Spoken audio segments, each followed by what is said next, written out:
الحمدللہ رب العالمین والصلاة والسلام علی رسولہ الکریم وعلی آلہ وصحبہ اجمعین ومن تبعہم بإحسان الی یوم الدین اما بعد۔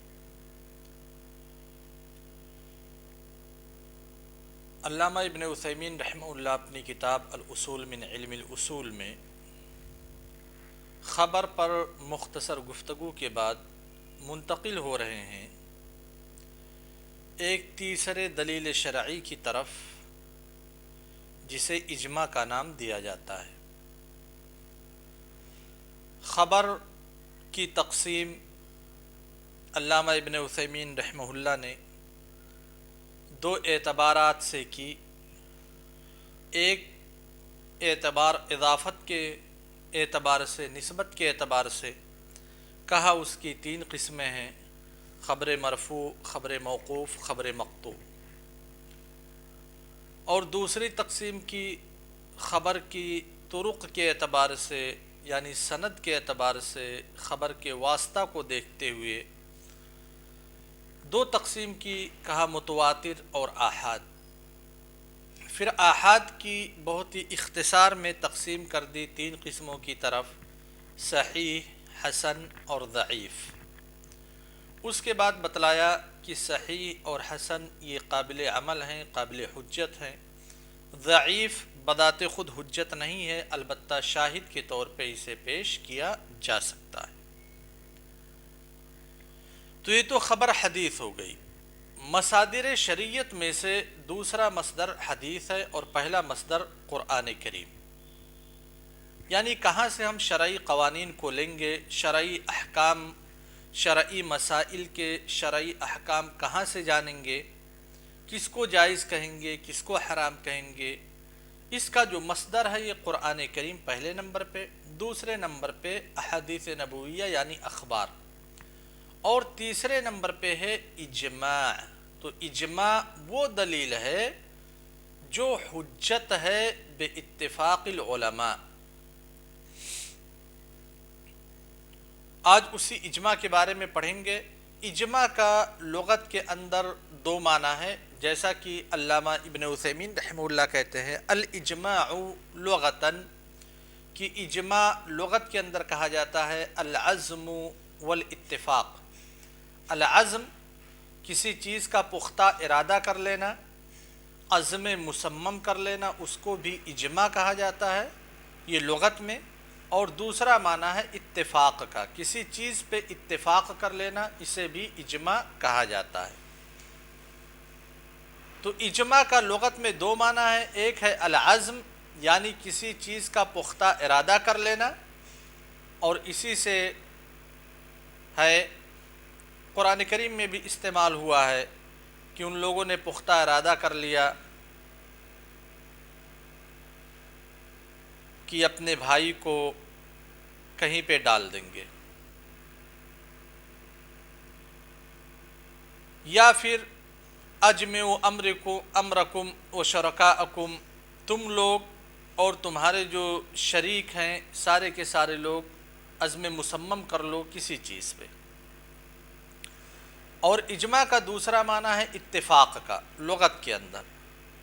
حضرت یوسف علیہ السلام کے بھائیوں کے بارے میں اللہ تبارک و تعالیٰ نے ذکر کیا قرآن کریم میں، کہا وَأَجْمَعُوا، حضرت یوسف علیہ السلام کے بھائیوں نے اتفاق کر لیا کہ یوسف علیہ السلام کو جب میں ڈال دیں۔ یہ جو لغوی تعریف میں اختلاف ہے، یعنی اجماع دو معنی پر دلالت کرتا ہے لغت کے اندر، اس معنی کا بہت ہی اثر ہے۔ یہ نقطہ سمجھنا ہمارے لیے بہت ہی فائدہ مند ہے اجماع کی بحث میں، کہ اجماع کا حقیقی معنی لغت کے اندر کیا ہے، کیا عزم کا ہے یا اتفاق کا ہے۔ اگر ہم اتفاق کہتے ہیں حقیقی معنی تو مطلب یہ ہے کہ اتفاق کسی ایک آدمی سے ممکن نہیں ہے، کم سے کم دو آدمی یا تین آدمی ہونے چاہیے کسی چیز پر اتفاق کرنے کے لیے۔ آدمی اکیلا ہو تو کسی چیز پہ اتفاق نہیں کر سکتا ہے، وہ صرف عزم مصمم کر سکتا ہے، ارادہ کر سکتا ہے۔ تو جب ہم کہتے ہیں کہ اجماع کا لغوی معنی حقیقت میں اتفاق ہے، تو اس سے پتہ چلتا ہے کہ کسی ایک مجتہد کے قول سے اجماع ثابت نہیں ہوگا، کم سے کم 2 یا 3 مجتہد ہونے چاہیے، جب وہ کسی حکم شرعی پر اتفاق کریں گے تو ان کے اتفاق کو اجماع کا نام دیا جا سکتا ہے۔ لیکن اگر ہم کہتے ہیں کہ اجماع کا لغت میں حقیقی معنی عزم ہے، یعنی پختہ ارادہ ہے، تو کسی ایک مجتہد کا قول بھی اجماع مانا جائے گا لغت کے اعتبار سے۔ یہ فرق ہو گئی، اور وجہ تفریق کہ عزم اور اتفاق میں فرق کیا ہے۔ اصطلاحی تعریف کرتے ہوئے علامہ ابن عثیمین رحمہ اللہ کہتے ہیں، اتفاق مجتہدی هذه الامة بعد النبی صلی اللہ علیہ وسلم علی حکم شرعی، یعنی کسی حکم شرعی پر نبی صلی اللہ علیہ وسلم کی وفات کے بعد اس امت کے مجتہدین کا اتفاق کر لینا یہ اجماع کہلاتا ہے۔ جتنے اس میں قید لگائی گئی، جتنے الفاظ ہیں، ہر ایک الفاظ ایک قید کی حیثیت رکھتا ہے، ایک ضابطے کی حیثیت رکھتا ہے۔ کہا گیا کسی حکم شرعی پر، یعنی اگر حکم شرعی پہ اتفاق نہیں ہوتا ہے بلکہ کسی حکم دنیاوی پہ اتفاق ہوتا ہے، حکم عقلی پہ اتفاق ہوتا ہے، جیسے 2 + 2 = 4، 2 = 2، 2 + 2 = 4، یہ ایک عقلی حکم ہے۔ اگر اس حکم پہ تمام امت کے مجتہدین کا اتفاق ہو جائے کہ 2 کو 2 میں جوڑ دیں تو 4 ہو جائے گا، تو اس اتفاق کو اجماع کا نام نہیں دیا جا سکتا۔ کیوں؟ کیونکہ 2 اور 2 مل کر کے 4 ہوتے ہیں، یہ شرعی حکم نہیں ہے بلکہ عقلی حکم ہے۔ تو کہا کسی حکم شرعی پہ، یعنی اجماع ثابت کرنے کے لیے مجتہدین کا اتفاق حکم شرعی پہ ہونا چاہیے۔ اس کے بعد کہتے ہیں کسی حکم شرعی پر نبی صلی اللہ علیہ وسلم کی وفات کے بعد، نبی صلی اللہ علیہ وسلم کے زمانہ میں اگر صحابہ کرام کسی قول پر اتفاق کر لیں یا کسی فعل پر اتفاق کر لیں تو اس کو اجماع کا نام نہیں دیا جائے گا۔ آگے آپ پڑھ چکے ہیں کہ اسے نبی صلی اللہ علیہ وسلم کے زمانے کی طرف اگر منسوب کیا گیا ہے تو یہ مرفوع ہے، لیکن مرفوع حکمی ہے، مرفوع حقیقی نہیں ہے۔ تو نبی صلی اللہ علیہ وسلم کی زندگی میں اجماع کا تصور نہیں ہے۔ نبی صلی اللہ علیہ وسلم کی زندگی میں جو بھی اتفاق ہوگا، چاہے قول کے اندر یا فعل کے اندر، وہ مرفوع حکمی ہوگا۔ نبی صلی اللہ علیہ وسلم کے بعد، نبی صلی اللہ علیہ وسلم کے انتقال کے بعد امت کی جو مجتہدین ہیں وہ کسی شرعی مسئلے پر اگر اتفاق کرتے ہیں تب اس اتفاق کا نام اجماع دیا جائے گا۔ اس کے بعد کہتے ہیں کسی شرعی حکم پر نبی صلی اللہ علیہ وسلم کے انتقال کے بعد اس امت، یعنی امت محمدیہ، اس امت کی قید سے وہ تمام امتیں نکل جاتی ہیں جو امت محمدیہ میں نہیں ہیں۔ اگر نبی صلی اللہ علیہ وسلم کی انتقال کے بعد یہود یا نصارہ یا مجوسی یا ہندو کسی بھی مسئلے پر اتفاق کر لیں تو اس اتفاق کا نام اجماع نہیں ہو سکتا۔ کہتے ہیں مجتہدی، یعنی اس امت کے مجتہدین، مجتہد جو عامی نہ ہو، جو گنوار جاہل نہ ہو۔ مجتہد کے بہت سارے شروط آئیں گے انشاءاللہ، آگے پڑھیں گے کہ سارے لوگوں کے اتفاق کو اجماع کا نام نہیں دیا جا سکتا۔ اتفاق کرنے والے کسی شرعی حکم پر نبی صلی اللہ علیہ وسلم کی انتقال کے بعد اس امت کے اتفاق کرنے والے لوگ اگر مجتہد ہیں تب پھر اسے اجماع کا نام دیا جائے گا۔ اب ذرا شرح سن لیتے ہیں کیا کہتے ہیں علامہ ابن عثیمین رحمہ اللہ۔ عربی میں جو تعریف کی ہے، کہا اتفاق مجتہدی هذه الامہ۔ سب سے پہلے اتفاق کہتے ہیں فخرج بقولنا اتفاق، ہمارے قول اتفاق کی قید سے کیا نکل جاتا ہے؟ وجود خلاف ولو من واحد،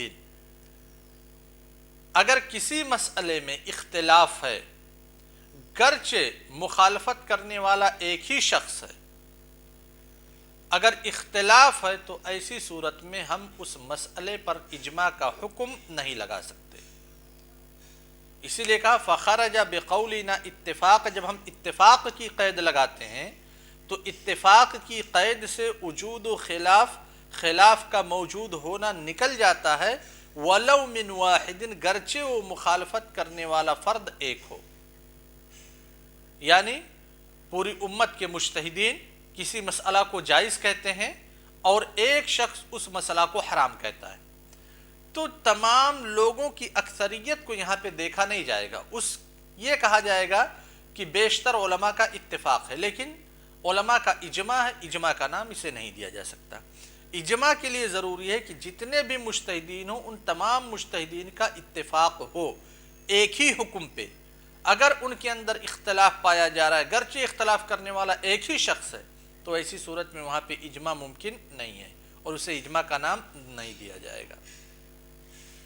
اس کے بعد کہتے ہیں وَخَرَجَ بِقَوْلِنَا مُجْتَہِدِي، تعریف میں کہا اتفاق مجتہدی هذه الامہ، مجتہدین کی قید سے کہتے ہیں عوام اور مقلد نکل جائیں گے، فلا يعتبر وفاقهم ولا خلافهم، لہذا عامت الناس اور مقلدین کے نہ تو اقوال نہ تو ان کے اختلاف کا کوئی اعتبار ہوگا اور نہ ہی ان کے اتفاق کا کوئی اعتبار ہوگا۔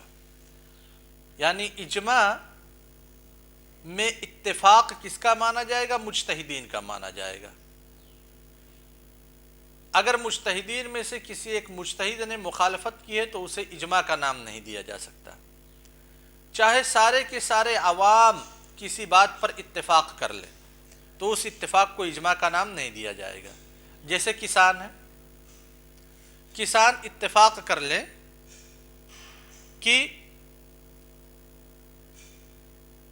ایک مہینے کے بعد یعنی اپریل میں گیہوں کی کٹائی ہوگی، دنیا بھر کے کسان اتفاق کر لیں کہ اپریل کے مہینے میں گیہوں کی کٹائی ہوگی، کیا اس اتفاق کو اجماع کا نام دیا جا سکتا ہے؟ نہیں، دو وجوہات کی بنا پہ۔ پہلی وجہ یہ گیہوں کا کٹائی کرنا یہ شرعی حکم نہیں ہے بلکہ ایک دنیاوی حکم ہے، دنیاوی معاملہ ہے۔ دوسری وجہ کہ جو اتفاق کرنے والے ہیں وہ مجتہد نہیں ہیں بلکہ کسان ہیں، یعنی عامت الناس ہیں، لہذا عامت الناس کا کسی حکم پہ اتفاق کر لینا یا اس حکم سے اختلاف کرنا اجماع کے اندر مؤثر نہیں ہے۔ اتفاق اور اختلاف صرف مجتہدین کا معتبر ہوگا۔ اس کے بعد کہتے ہیں وَخَرَجَ بِقَوْلِنَا هَذِهِ الْأُمَّةِ، تعریف میں کہا اتفاق مجتہدی هذه الامہ، اس امت کی قید سے جو دوسری امتیں ہیں ان کا اجماع یا ان کا اتفاق کرنا کسی مسئلے پہ وہ نکل جائے گا، لہذا دوسری امتوں کا اتفاق اجماع نہیں کہلائے گا اور نہ ہی وہ اجماع قابل اعتبار ہوگا۔ جیسے عیسائیوں نے اتفاق کر لیا کہ حضرت عیسیٰ علیہ السلام اللہ تعالیٰ کے بیٹے ہیں، اس اتفاق کو اجماع کا نام نہیں دیا جا سکتا۔ کیوں؟ کیونکہ عیسائی امت محمدیہ میں سے نہیں ہیں۔ یہودیوں نے اتفاق کر لیا کہ حضرت عیسیٰ علیہ السلام نعوذ باللہ ولد الزنا ہے، ان کے اتفاق کو اجماع کا نام نہیں دیا جا سکتا۔ کیوں؟ کیونکہ یہودی امت محمدیہ میں سے نہیں۔ تو امت محمدیہ کے مجتہدین اگر اتفاق کرتے ہیں تب اس اتفاق کو اجماع کا نام دیا جائے گا، ورنہ اجماع کا نام نہیں دیا جائے گا۔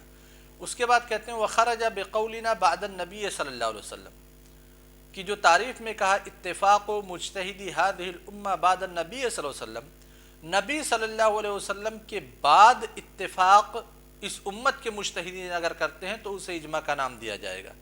جو نبی صلی اللہ علیہ وسلم کے بعد کی قید لگائی ہے، کہتے ہیں اتفاقہم فی عہد النبی صلی اللہ علیہ وسلم، کہ نبی صلی اللہ علیہ وسلم کے بعد کی قید سے صحابہ کرام کا نبی صلی اللہ علیہ وسلم کی زندگی میں اتفاق کر لینا خارج ہو جائے گا۔